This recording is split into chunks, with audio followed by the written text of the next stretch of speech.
My name is Hal Schmitz. I presently live here at Hope Manor 1. I'm 70 years old. I'm a veteran. I was drafted right out of high school.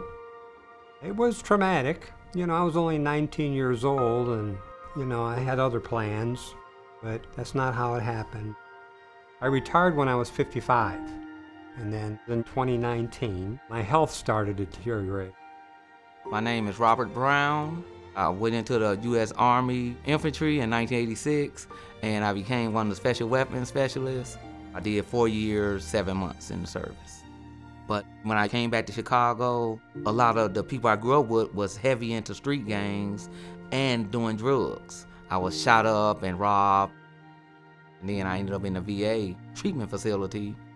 And the VA said, well, we'd like you to go to this place called Hope Manor 1. It was the best ever happened in my life. VOA has so much to offer. They had something about 2 or 3 days ago. They had agencies came in to try to find people housing. They have food drive. We give away food boxes once a month to the veterans. The staff is just so spectacular. They go out their way to help the vets here.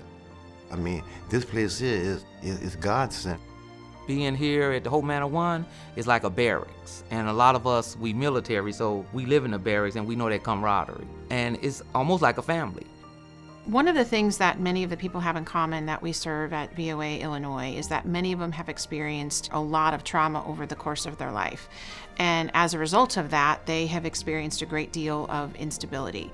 And we recognized really early on that when people have no place to call home, it is really hard to solve any other problems. And so the cornerstone of everything that we do is to make sure that every person that we serve has a safe and supportive and welcoming place to call home and to really be home.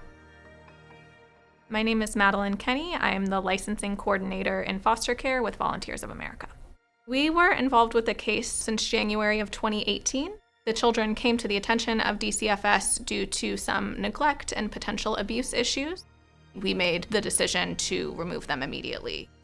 We were really particular about what home they went to, and something about Shay and Sonia when I met them just felt right. So we decided to have a few pre-placement visits. We were planning to have 4 or 5. We had 1 because the kids stayed there for a weekend, and as soon as I picked them up that Monday, all of them were crying because no one wanted to leave, and they've been there permanently ever since. Everyone's doing really well, and they're all very happy. I think it's really important for organizations like Volunteers of America Illinois to exist because within this agency, there's people that really care. We are really invested in giving back to the families that we serve. The services that Volunteers of America provides related to foster care are play therapy for our children, mentoring, parent coaching, and then depending on the case, we'll help families with some substance use services, domestic violence services, as well as mental health services. One of the other things that we focus on is this phrase we talk about, more than a home, which means that it's not enough just for people to have a door and a key, but to make sure that they're actually part of a community as well, and that they have the resources that they need to be successful and to maintain stability over the long term. My name is Elissa, and I'm a senior property manager for VOA Illinois. We have 35 units that are for elderly residents, and we also have some units that are for disabled. We have a specific emphasis on deaf, many different disabilities. Jason was one of the first residents to come. Jason had a lot of frustration, and Nancy helped him understand what he was feeling, and they've been very close. And he, over time, has really grown. My name is Jason Parisi. I am a deafblind individual with Usher syndrome. In the past, I didn't have anyone, and it was very frustrating.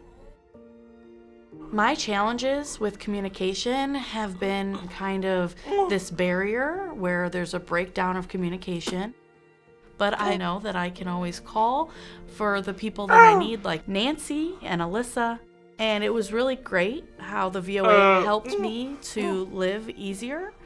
So I could learn how insurance worked. I could learn how to be independent. I could find counseling. And I'm looking forward to more of those community resources at the VOA. I really love working with our children. I love working with our families. Even though it's a really challenging position sometimes, it fills your heart. I think it's just so important that we can not just be in these families' lives for just a blip of time, but really provide just a whole community for them. And I think VOA does a really great job of that. There's now more homeless than ever. They're wandering around in the blind. So, you got to have places of light that they can go to. A lot of us come from darkness, either mentally, physically, or through substance. Now, I wake up and I see sunlight. There is a better life tomorrow. What a privilege it is to be a part of serving really exceptional people and look at the incredible circumstances that they've lived through and the obstacles that they have overcome, and that they still have hopefulness and they still believe in the capacity for themselves to change and the world to change, and to give them the lives that they deserve.